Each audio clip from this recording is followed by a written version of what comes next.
story of two sons.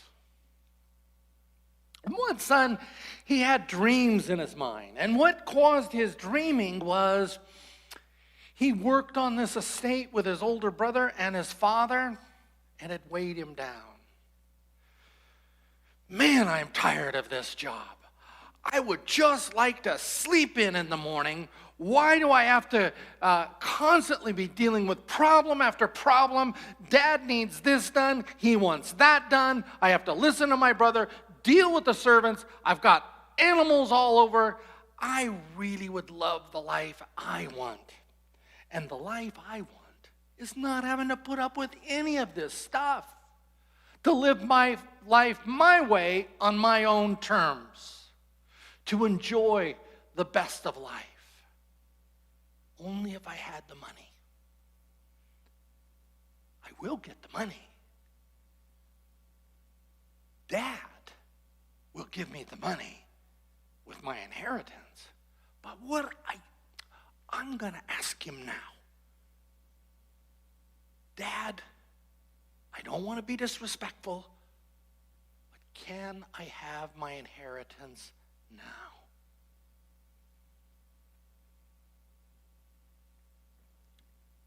Son, you're here.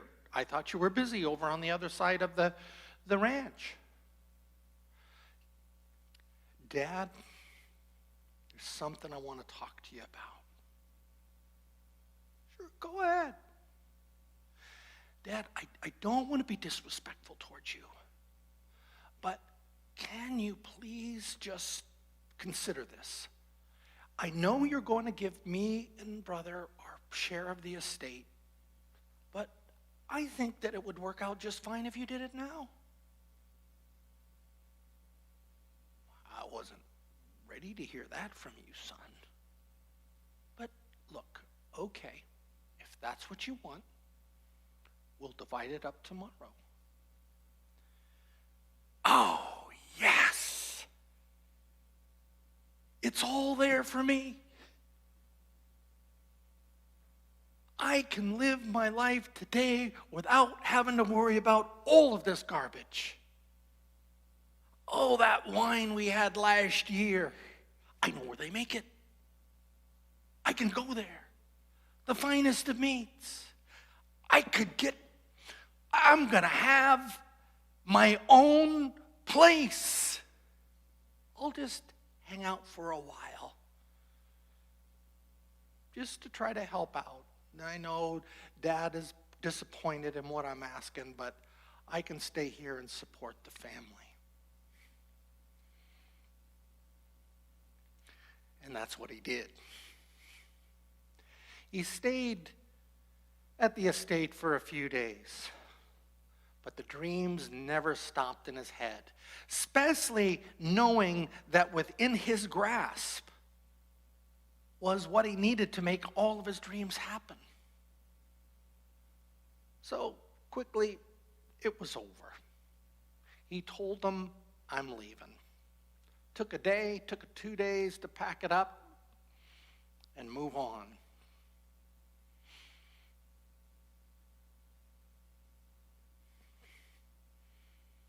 So this is it. After that long journey, this place is everything I hoped it would be. Look at the beauty of the green. It's better than I thought it would be. Look at the river, the water source. I can see a huge marketplace in this town. I knew it was going to be big, but I didn't think it would be that big. Everything that I could want. Wonderful homes around here. I can find a place and have it built by servants, or maybe someone is ready to just sell one and I'll buy it. This is going to be very good. I will come, I will look, I will check out my new place. And here we are, my new home. I went to the marketplace and found the most beautiful red rugs because I've always wanted red. We had different colors back at the ranch, and I never really got to choose what I wanted the place to be like, but now I have my own, and I got the beautiful carpets. And I got the beautiful pillows, and it is here where I'm going to drink that wonderful wine. And I've already got some servants to hire who will be in the back working on the coals with the finest meats. And boy, do they have some good stuff, but they have the top stuff at the market. Met a few people in town, made a few friends. I'll have them all come on over. We'll get some musicians in here. We'll have some dancing. We'll enjoy the wine. We'll enjoy the nice food. And you know what I'm going to do tomorrow? Nothing. I can sleep in now. And I'm not probably going to like the mess after the party, but you know who's going to clean it up? The servants. Life is good. And so, life went on pretty well. That was just the first of many parties, year after year. He enjoyed life. He got bored at times. He wasn't sure that, what life without working would be all that it's meant to be. But, he enjoyed it. The money was there. But after a while, something happened. And what happened was that the economy started to take a downturn. There was a severe famine in the land. The food at the marketplace is getting lower and lower, scarcer and scarcer. More shops, no one was occupying them because the number one issue for everybody was to get food. People were even leaving the region. The prosperous new country was going downhill fast. And you know what else was going downhill? His resources. Stressed him? Yeah.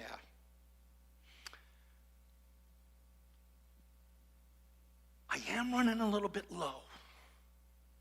There's still some places where there's some good food. I might have to cut back a little bit on the wine and the food. May have to let some servants go. But you know what? I can live for today. We'll deal with tomorrow from whatever happens. Well, the tomorrows came. The famine didn't get better. The devastation of the economy didn't get better. And it got to a place where there was nothing. Man, I am in trouble now. There's nothing left. There's one option I have, and I don't even like thinking about it. And that option is I've got to go out and get work. Now, I know Ollie. He's got a big estate on the other end of town. I think he'll give me a job. But gosh, just thinking about it. Getting into working again, dealing with animals. Every day having to get up and get moving. I just don't like it, but I don't see any other option. I've got to get going.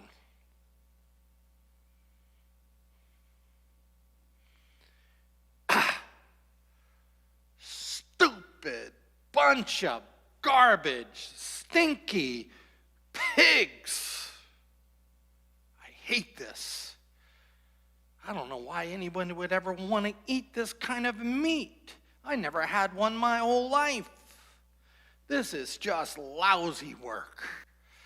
Gosh, these pea pods here, though, that these lousy swine are eating, if I could only just eat some of those. I am just so hungry. Food.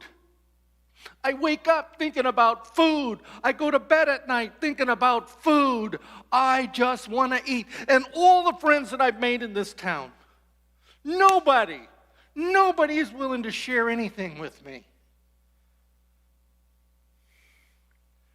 This has got to stop. I'm losing weight. I could die. I see one option. I'm going to have to go back to see my Father. And when I just think of just his servants, they've got bread plenty to eat, and here I am starving. But how am I going to talk to him? What do I say? I mean, he knows what happened. Words already got back to him that I'm broke, I have nothing, and that everything that he worked for throughout his life, I squandered away. I know what I'll do. I will go back and just tell him the truth. In my shame, to say to him, Father, I'm no worthy to be called your son. Make me as one of your hired men.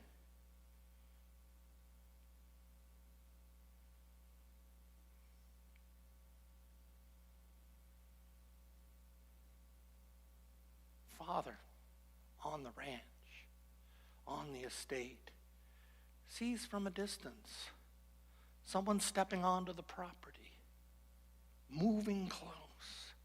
He looks at the outside of that person and thinks to himself, could that be my son?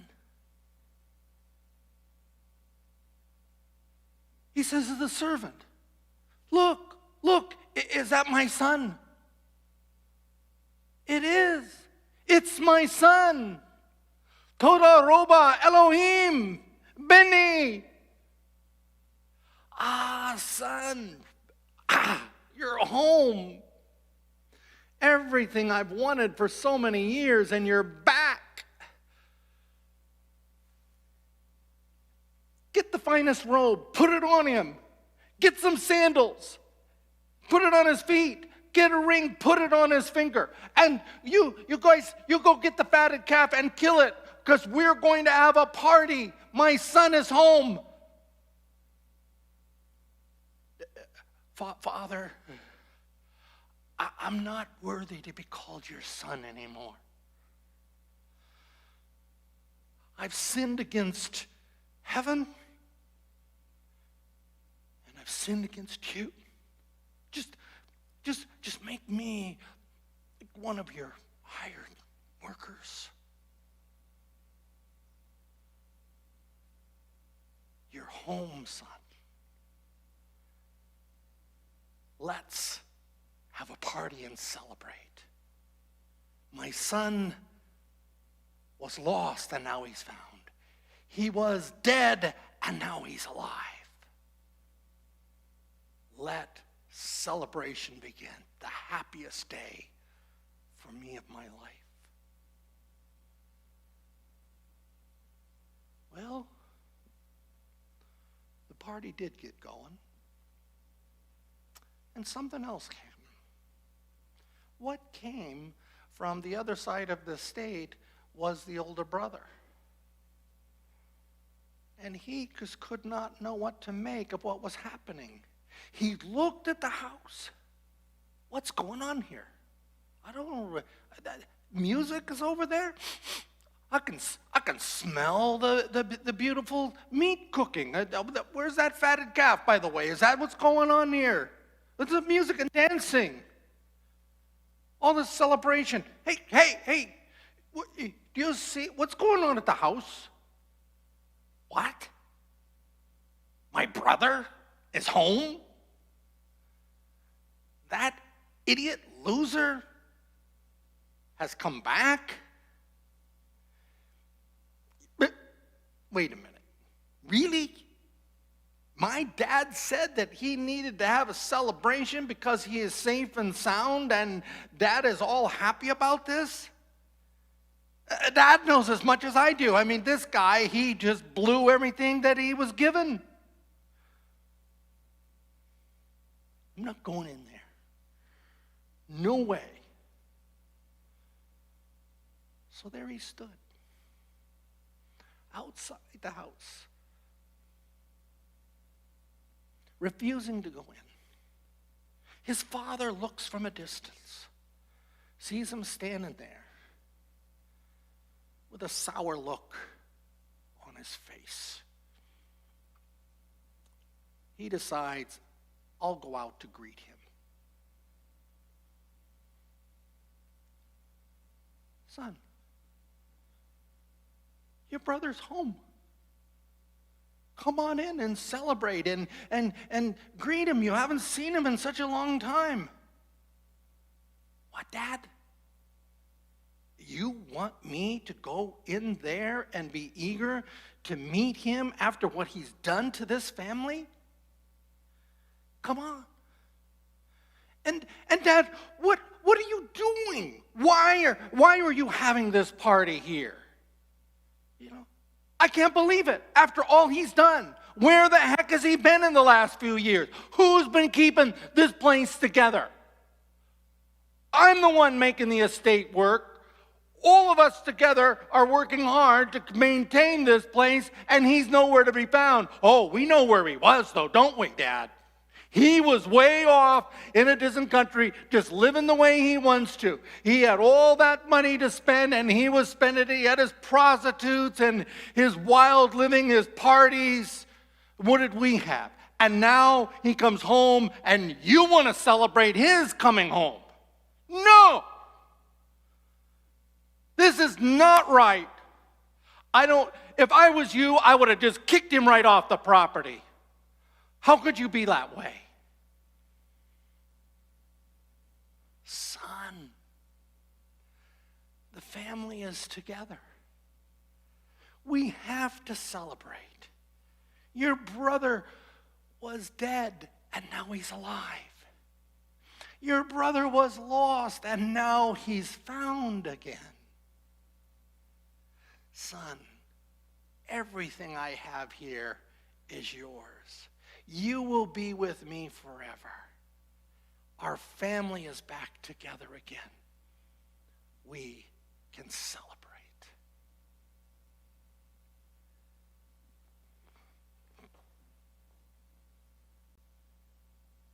And all the things that Jesus came to tell. The message behind his stories is that more than anything, the God of this world, the God that made each one of us, wants us to be home in a relationship with God our Father in the family. He wanted it so much that he sent his Son into this world to open the door through his death, through his resurrection, to bring us home again. God's peace be with all of you. Next week, we tell a story about forgiveness.